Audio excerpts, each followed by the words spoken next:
Alors, nous poursuivons avec la dépose du carter de distribution, donc qui comprend les systèmes de réduction par pignon, le carter, ces deux petits joints. Voilà. On va se rapprocher un petit peu. Voilà.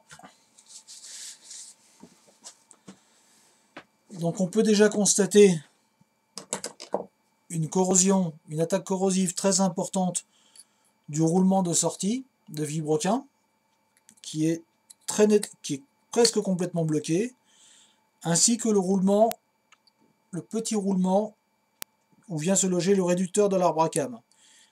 Toute petite taille qui est complètement corrodée et quasiment bloquée. Ce sera donc deux pièces à remplacer. Ensuite, nous avons une bague intermédiaire et le système de cam et son pignon qui détermine les moments d'admission et d'échappement de chaque cylindre. Encore une fois, l'état de corrosion est assez important et nécessitera d'être traité. Le roulement à aiguille sur lequel pivote l'arbre à cames est aussi extrêmement corrodé.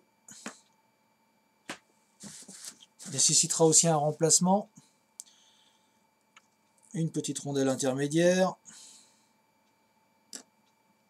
Et le pignon réducteur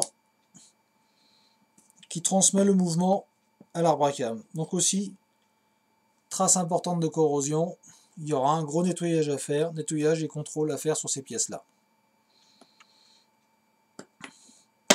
Donc la partie distribution, le carter de distribution est maintenant complètement déposé. Donc d'un côté nous avons le vilebrequin, la queue de vilebrequin, et de l'autre côté l'embiellage. Donc on va continuer avec la dépose du flasque intermédiaire.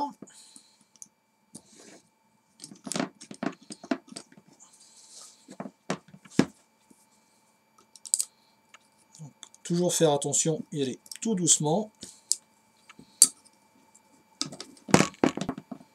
sans haine et sans violence. Il est certain que ça sort pas toujours comme un moteur neuf.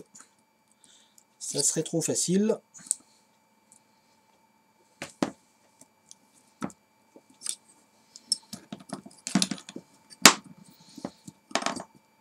Voilà.